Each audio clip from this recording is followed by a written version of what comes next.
Good. Yeah, just got done training, had a nice little meal, and then yeah, here we are. Just a normal Saturday Nice. so far. Nice. Good stuff. There you So go. let me tell you a little bit about the podcast. This podcast is in the mental health category on Apple Podcasts. It's mainly athletes. We have had some entrepreneurs on here as well. And it's pretty much just the goal of the podcast is to share the guest story, to give valuable insights to our listeners and Sure. to kind of help them on their journey. So I'd like to start off and just kind of hear your full story from start to finish. Doesn't have to be very in depth, but just so we have a basis of where to start. Sure. Do you want like childhood to like present and all that stuff, or like how far back do you want me to start? I guess let's just go right before you got into serious lifting, powerlifting, and stuff like that. Sure. Yeah. So I basically grew up playing like strength-based sports. So mainly the two sports that I was most involved in was wrestling and track and field. But within track and field specifically, the sprints and the throws. Luckily, I was good enough at javelin to go on and throw D1 at University of Pennsylvania in Philly. I was able to walk onto the team, so like that was kind of cool. Wow. And then so I did track for my first 2 years, and then the one thing that I learned, like one thing that's significantly different right off the bat from when you transition from high school to a college, is that you get assigned to a structured strength and conditioning program, and you have to do that with like the rest of your teammates. And so that's one thing that I fell in love with like right from the start. Was like the strength and conditioning aspect of the sport. And my strength coach at the time, his name was Stephen Brindle. He competed in USA powerlifting. Well, he still competes to this day, but at the time, like he was competing. And he and I would like chat it up on the side, like during sessions. And then he would be like, "Hey, just like, like if you ever decide to do powerlifting, like I think you would be competitive in the sport." And so like there's pretty much that. And yeah, so I So, but started powerlifting. beforehand, What was that? just real quick, before you went to college, were you training regularly? Like, were you serious about training in the gym? Yeah, actually, so I really found a love for lifting through CrossFit, ironically. Ah, okay. I CrossFit, I credit CrossFit for bringing me into like the whole fitness space to begin with. I started doing CrossFit. I went to like a local CrossFit box in my hometown. I think the first time I ever did like an official CrossFit session was like eighth grade. Eighth grade, I'd used it as like an off-season activity for to supplement my normal track and field like off-season conditioning things, Yep. and also like my wrestling off-season regimen as well.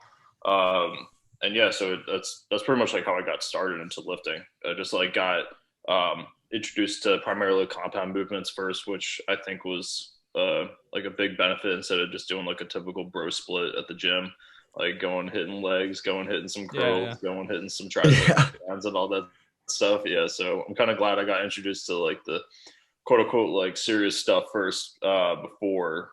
No, like I have great appreciation for bodybuilders. I'm just glad that I got introduced to these movements early in my life. Yeah. Yeah, definitely. So, did you start competing right when you got out of college, or you're still in college, or what's the status on that? Yeah, so I first started competing. I did my first powerlifting meet in September 2017. Mhm. So that was when I was a junior in college, and then I have since graduated. Graduated in 2019, so been out of college now for about 2 years. About 2 years. So yeah, it's Nice. yeah. I've been doing competitive powerlifting now for come this September will be 4 years. Wow. Wow, Yeah, so about like 3.5 years right now. Huh. You that's talk about how awesome. you wrestle too, right? Yeah, You wrestled in high school, and you also obviously were a thrower, a javelin thrower, and then you went on to do that in college. So when you transitioned from high school to college, obviously you dropped wrestling, right? But what did you learn? Like I find it fascinating with wrestlers because I find wrestling as one of the most mentally tough sports because it's oh, one on one. You know, you're competing against yourself. The cardio is crazy.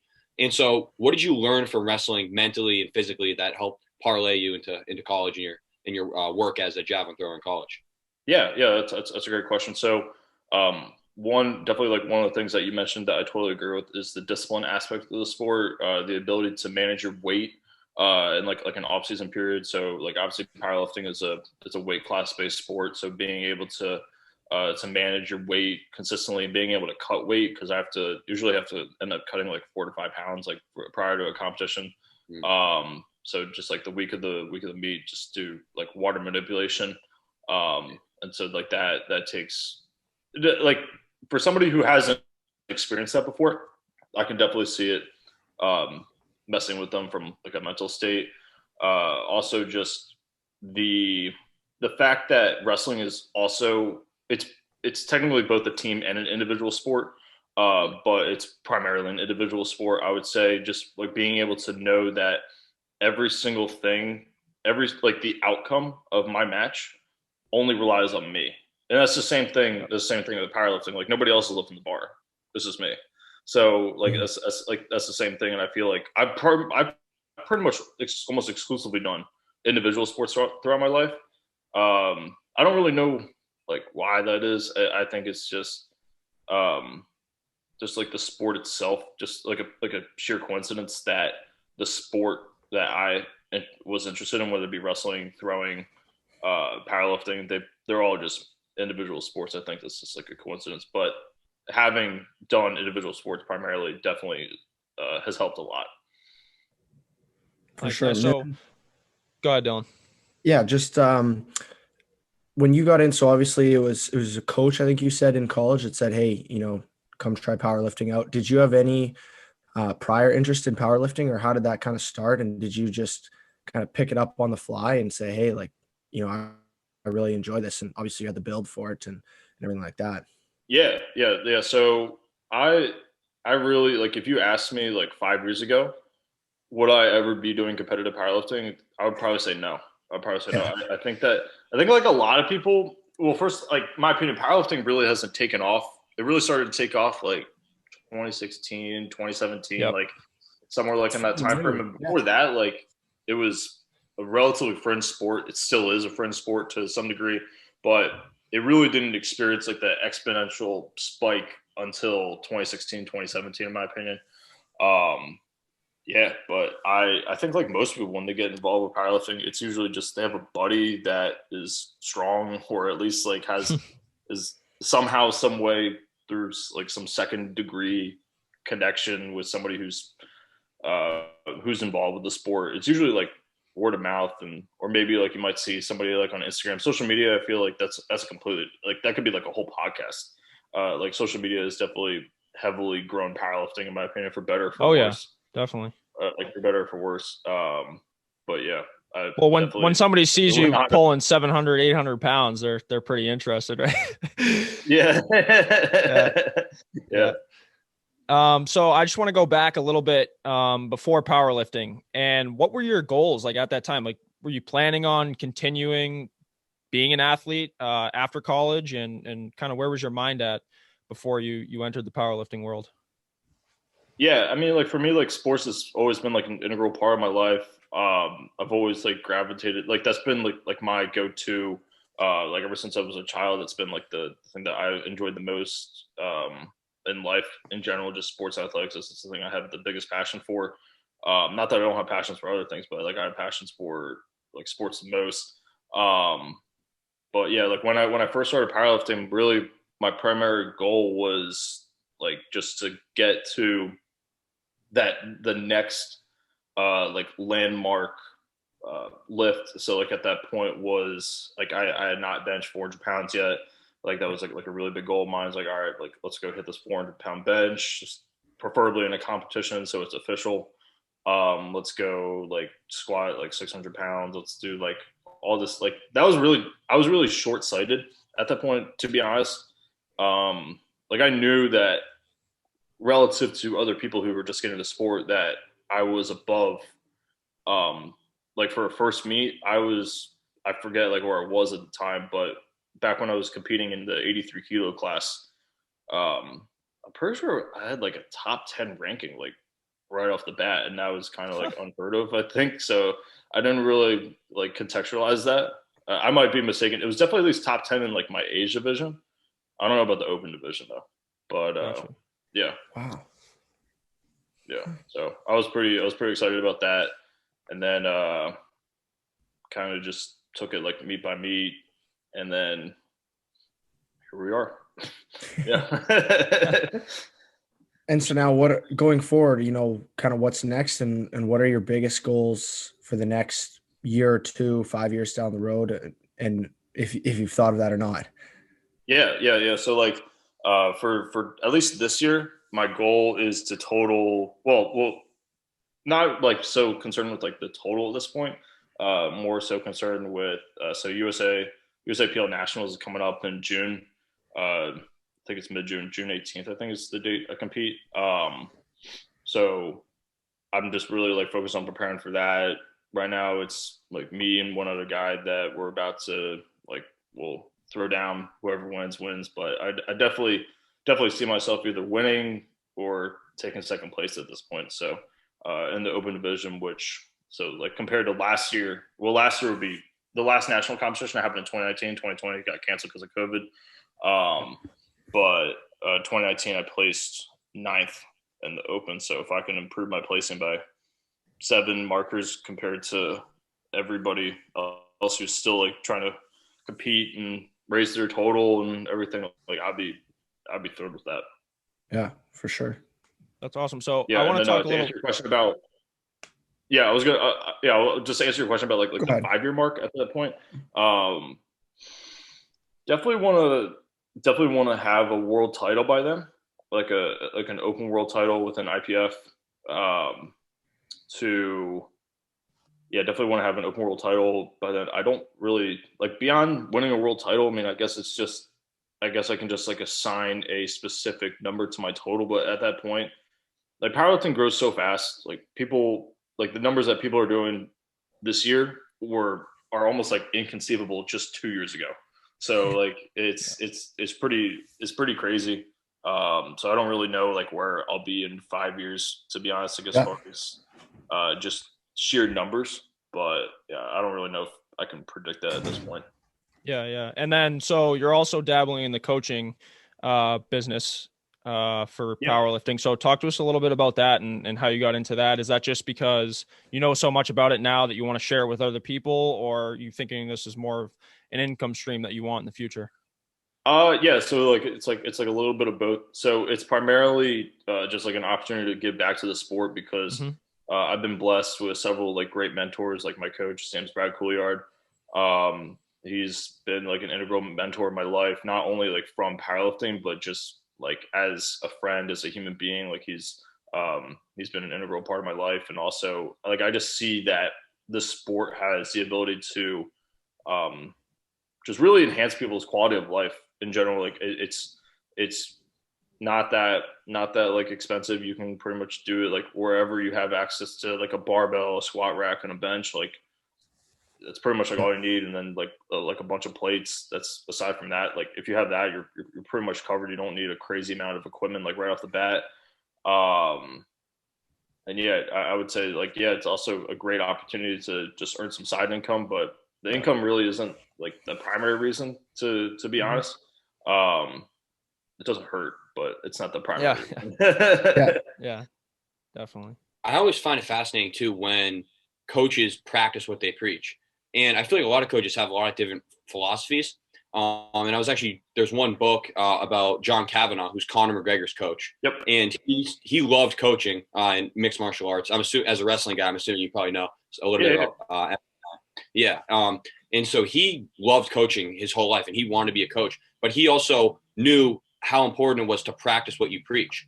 And so he would coach his fighters on the card, but he would actually compete on the same card just to show his fighters, I'm practicing what I'm preaching. Yeah. And so when you're coaching your clients or your trainees, whatever it is, I feel like there's more respect there when you're actually practicing what you're preaching and you're lifting and you've done it yourself. You've been in their shoes. And do you feel like that respect or when you're coaching your clients?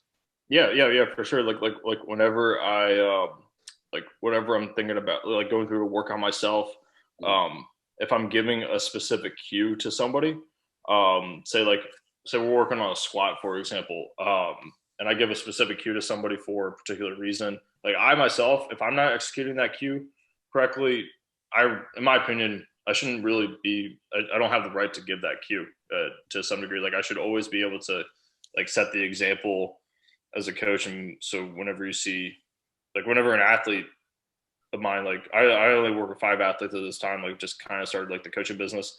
But whenever an athlete of mine sees a lifting video from me, I would hope that they could see some of the lessons that I'm trying to pass on to them, like whether it be just like a certain technique on a squat, bench, deadlift, things like that, just as a way to help reaffirm the beliefs that I'm trying to pass on. Yeah, like you said, practice what you preach. So absolutely. And I want to real quick, Dylan. So you had mentioned beforehand about the mental side of things. You actually touched on, I don't think you even realized you did, that it's you against the bar, right? And I feel like this is a concept that a lot of people strive for in the gym. When they go to the gym, they're looking for self-development. And I'm curious to hear how your mental training has also gone along with your physical training. So like the adversity you've faced in the gym, not hitting a lift, right? And going back there and preparing for the next time to try to get that same weight. And just kind of talk about over the years how you've changed mentally to fulfill your physical needs in the gym. Yeah, that's awesome. So when COVID really started to hit and lockdowns started to happen and all this stuff, gyms started to shut down. One of the things that I started to search was like, okay, like where can I find some low hanging fruit here? And so two of the things that I identified right off the bat was I can focus on my nutrition, and I can focus on like the mental state of things. So one of the books that I read that my coach Brad recommended to me, it's called With Winning in Mind. So With Winning in Mind is it's written like very basically, like anybody, like you can, if you sit down one weekend, like you can finish it in like probably 4 or 5 hours, like you can breeze through it. But the lessons that are built into it they still help me to this day. So one of the big things that the book really talks about is having a process-oriented mindset over like an outcome-oriented mindset. Yep. And so just basically just taking it like each set by set, not really worrying about not like the weight on the bar is still important, but not not getting flustered, and just being able to contextualize the session as a whole, like being able to say, all right, like say I didn't get enough sleep the last night. All right, I need to be realistic with myself. I need to be somewhat realistic with the process, but I should be unrealistic with my vision, which there's I think like people who are realistic with their vision are inherently limiting themselves. Yeah. Because when's the last time anybody has done anything that was quote unquote realistic, like anything notable that was quote unquote realistic at the time? Yeah. Like nothing, like the stereotypical example of going to the moon, when at that time it wasn't realistic, but now it's like one of the greatest accomplishments in human history. Yeah. Yep. Exactly. Yeah. So like it's okay to be unrealistic with the vision, but you should be realistic with your process. You should be realistic with like the day-to-day progression. Being realistic with your ability to like add that 5-10 pounds like each week to the bar, like that's being realistic. But if your goal is to be unrealistic and be one of the best powerlifters of all time, which is currently like my vision, then that's okay. But yeah, I would say like With Winning in Mind, great book to read. Great book, and can't really recommend it enough. Yeah, definitely. And so this is interesting because we actually just had an interview yesterday with Bethany Shadburn, the CrossFitter. Yep. And so she mentioned how she finished 8th at the CrossFit Games in 2019, and she was unsatisfied. And she kind of took a look in the mirror and put a plan in action to focus on the day-to-day, like the little stepping stones that'll satisfy you right in the moment. Yep. And I feel like that's so important because there's so many people who are focused on the end goal, but they're not focused on the day to day to get there. And they're not enjoying the actual process, because that's where the enjoyment and the fulfillment comes in. But yeah, so I just wanted to say that. Yeah. Yeah. And also just to add on to that, like the biggest thing for me, in addition to the process oriented mindset, like even like LeBron talks about that. Like LeBron is like very adamant about his whole like process oriented mindset. And like, it's no coincidence that he's been able to achieve in addition to his freak genetics and all that stuff. But one of the things that I think people need to really place a focus on is it's known as the self-image. So it's exactly like what it sounds like. It's how do you view yourself? If you view yourself as somebody who cannot say squat 700 pounds, you already lost. Like you have to be able to like view yourself as like from that capacity right from the start. You don't like maybe say like your current squat max is 600 pounds. Great. But say in order to win whatever competition you want, like you just tell yourself, I probably need to squat 700 pounds. That might take 2 years. That might take 3 years, but who knows like how long that'll take. But you need to first believe yourself that you have that innate ability, and at least give yourself a chance. At least give yourself a chance to believe that. And that just like kind of ties back to the whole unrealistic with the vision aspect.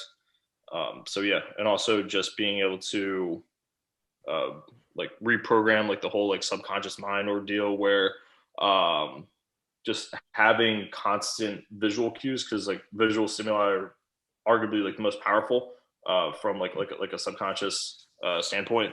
So having like visual reminders of wherever you're trying to go definitely like can help. So say like you want to total a particular amount, maybe you can just write down like some things on flashcards and put them in places where you always see them. So just like constantly, it's like the whole like subliminal messaging thing that's now illegal. Yep. If it's illegal for a reason, because it works. So like, yeah, so there's that.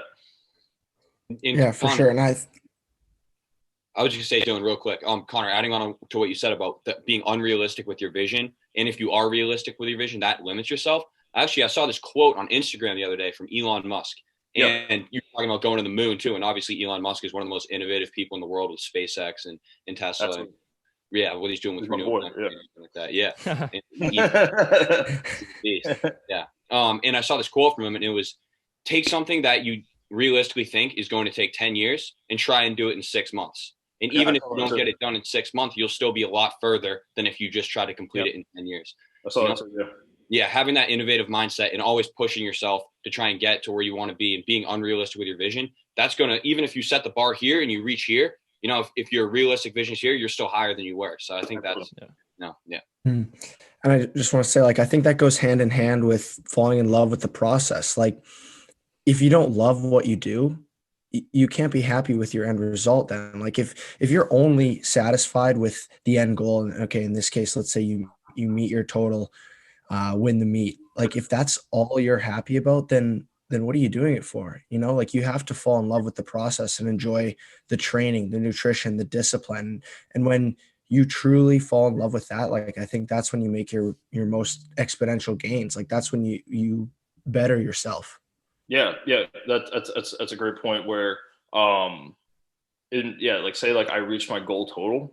Well, theoretically, like there's like nobody knows the human limits of how much a person who weighs say like 200 pounds can total. Like nobody knows that. So like if I reach my goal total, which right now like is 900 kilograms, after that, like, is that it? Like, am I going to inherently not be satisfied moving forward? Or like you need to fall in love with the process of going to the gym. You should enjoy working out first and foremost. Mm-hmm. And that will lead to favorable outcomes down the road. Like that's a great point, Dylan. Absolutely. So now when is your next meet? USA Nationals in June. I think it's June 18th. I'm pulling up my calendar. Yeah. Nice. So now June 18th. What does your preparation look like leading up to a meet? Like, is it, because I know obviously powerlifting is not bodybuilding, as we've clearly said. But for example, like bodybuilders, right? They're cutting before their event. So is there anything in particular that you change leading up to a meet? Yeah. So like in general, without like getting into like crazy specifics. So in general, like what your training will look like, you'll have greater amount of volume. So you're going to be doing like, say, just using squat as an example still. So you might be doing maybe when you're like 12 weeks out from a meet, you'll still be doing like sets of 6, sets of 7, just to generate more of like a hypertrophy response. And also just get like greater skill practice under the bar. And then as you progress towards a meet, your volume will decrease, but your volume will decrease, but your intensity will increase. And you usually around like the 3 to 4 week out mark, you'll start doing like an overreaching phase. So you're going to feel like crap. Essentially, you're going to feel like crap for like the whole that whole period. And then you execute a taper similar to like tapers in powerlifting are really drawn from tapers in like swimming primarily, swimming and running. There's actually like a lot of parallels between powerlifting and running, which is kind of ironic. So you do a taper period, dissipate that acute fatigue, and then theoretically, if you do that right, you should see like a 3 to 4% like performance boost. Like from super compensating from that dissipation of the fatigue. Interesting. And mentally too. So when you get really close to competition, how do you deal with the mental aspect of that? Because I know a lot of the athletes that we've had on, they talk about they get really anxious and nervous right before the event. And one of our guests that we had on, who was actually Joey and I's high school strength coach, Brett Manning, for both of us has been one of the most influential figures in our life. He was a fullback actually at UPenn. Nice. And he was a beast. I mean, he was first for the bench and for the 40-yard dash. And the day before the combine, he always talks about believing in your preparation, trusting your preparation. And he was so nervous the day before the combine that he just maxed out 225.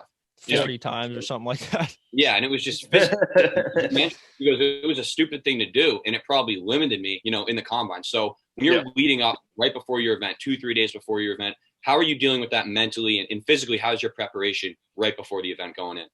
Yeah. So from like a mental standpoint, the biggest thing that I've improved upon from when I first started powerlifting to where I am right now is the biggest thing that you as a powerlifter need to realize that on game day you cannot get stronger.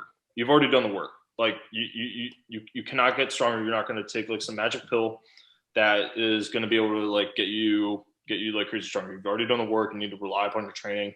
And the biggest thing that I've done over the past few competitions is really just going in and visualizing that this is just a heavy training day. It's just that I have 3 judges that are watching me. That's all. Like that's pretty much it. Like the same, you should execute on bench press. You should execute the same.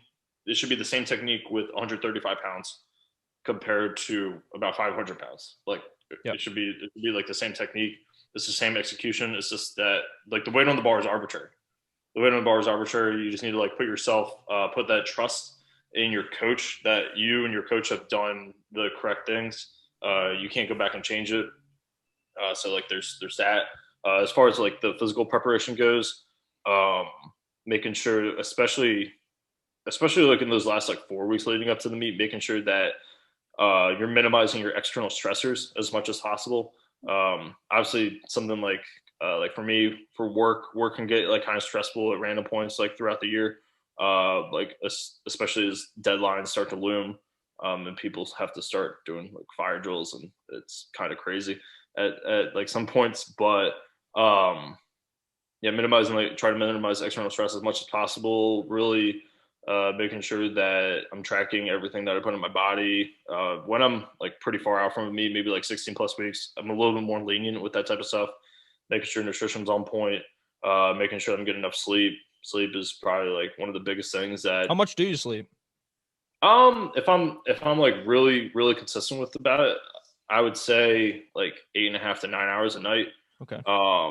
But if if I'm good with the 8.5 to 9, but this past week I probably averaged maybe like 7.5 to 8, which it's not like the end of the world. It's just not where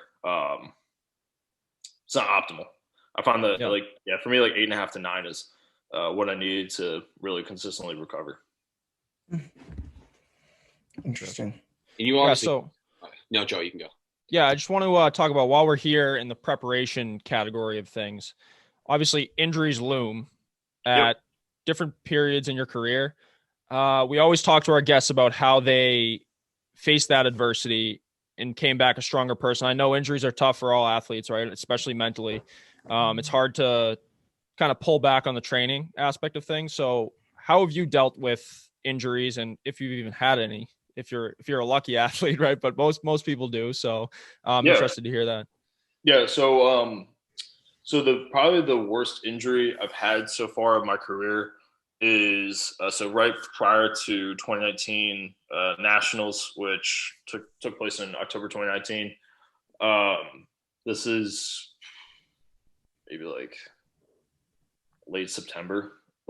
So like 2 weeks out from a competition, right before. I'm doing a routine deadlift session, and I'm like, I forget like how much it was, maybe like 75% of my max, like something that should be in theory mindless. Just doing it, just did it for like a normal rep at the end of a workout, and then right in kind of like my QL, like glute max region, kind of just popped, and I'm like, what the hell was that? So like, this is 2 weeks out, and I couldn't drive. I couldn't drive my car for more than 10 minutes without. I literally cried at like for like at some points because the pain was that bad. Jesus. So I had to get my girlfriend at the time to like take me to and from work, and that was pretty painful. Like, because I was literally like a risk to drive on the road. Otherwise, like I would have gotten in a crash more likely than not. Yeah.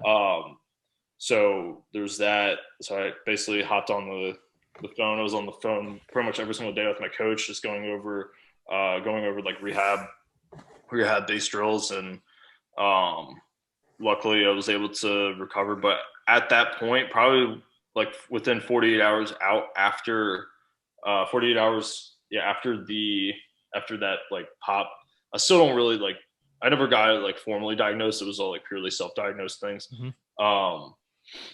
But I literally debated like pulling out of the meet, because I'm like, I can't deadlift. I can barely squat without like at least a 7 out of 10 or greater pain. It was pretty bad. So I did that, but luckily kind of just went into the meet, did what I could. And luckily I hit PRs across the board, which is kind of, I hit PRs. I kind of just, I don't know if it was like the adrenaline that was just flowing that day. I didn't take any painkillers. I was just kind of like, adrenaline's the painkiller, right? Adrenaline is probably your best painkiller out there. But I didn't take like any ibuprofen or any of that stuff. Kind of just like went in that, managed the pain, just was extra cautious, especially on deadlift. Squat felt all right, like, but deadlift was like a little iffy at the time. Squat, like on bench, I could barely put my feet on the ground. Bench, I could barely put my feet on the ground without just like crying out in pain. That was pretty bad. But bounced back, and here we are. Nice. Wow. Nice. They always say that, like, like the adrenaline of a meet. I mean, I look at, I'm sure you're familiar with Lane Norton, or Bio Lane is his Instagram. Yeah, I know. Yep. Yeah. And like he talks about the PRs he sets in his meets, like the percentage increase is insane when he gets into meet day. Like it's nuts how drastic the improvement in all three of his lifts would be. Yeah. I mean, like there's definitely like many reasons for that. Is like one of the reasons. I would probably say like the primary reason is just like the sheer change in mental attitude. The fact that you only have so many chances. You only get 3 attempts per lift. So you only get so many chances, and usually if you're going for a PR, like you only get to attempt that once. So there's that. Obviously, like there's like the whole physical like dissipation of fatigue like prior to me and all that stuff, but. Yeah, and also just to go back to the thing like parallels with running, like people who run against their rivals run on average like 5 to 6 seconds faster per like kilometer, and like that's not a coincidence. So that's like obviously 6 seconds like per kilometer. Like that's the difference between like winning and not even like getting top 10 in most cases. Yeah. So like, yeah. So there's that. Yeah, I definitely agree. Do you guys know who Bryce Lewis is? Yeah. So Bryce, like one of the best 105 kilo lifters out there in the world champion, all that. He recently did like a podcast and talk about like this whole concept of using rivals to enhance your performance. And this is why we see in so many rivalry games, like the one year, like the one Iron Bowl where Auburn completely upset Alabama, like the kick six, like that. It's not a coincidence that like people like these brand like in any rivalry game, there's a reason why people say throw out the records. Like it's like for that, it's for that reason. It's for that reason. Yeah. For sure. That's awesome. You guys got anything else? So I just have one other thing. Moving forward, how long do you want to continue to compete? And then from there, obviously you're a successful kid. You graduated from UPenn. Obviously you threw javelin there. So moving forward, after you compete, how do you want to parlay into your later life, and how much longer do you want to compete, and how do you want to kind of make that transition? Yeah. I mean, like I definitely want to keep. I'll definitely keep like lifting weights in my life, probably for like the rest of my life. But as far as doing like competitive powerlifting, I mean, I don't know. I mean, it does take a toll on your body. It does take a toll like from your mental state. And when I have a family, like that's going to become my top priority. Like right there, like having a kid, just God, just completely transformed my life. So yeah. So like when I have a family someday, it's probably going to have to take a backseat. So probably I can see myself doing the sport for like at least another 4 or 5 years. Yep. And then at that point, if I have to hang it up, that's fine. But I can definitely see, I can definitely see the coaching aspect staying around much longer because it's not as time demanding. It's just there's a finite amount of like emotional capacity that anybody can dedicate to any pursuit. So like when like I go to the gym and have like a big session like that like emotionally like drains me. So but with coaching, like not so much. So obviously I still like am emotionally like invested in my lifter's success, but at the same time it's not the same. It's not the same. And yeah, I can probably like 5 years. It's a long-winded way of saying 5 years. Yeah. So we always end our episodes with our guest giving our listeners one piece of advice or a couple, whatever it is. But what do you feel has been most crucial if you were to tell your younger self what you know now? What would you tell him?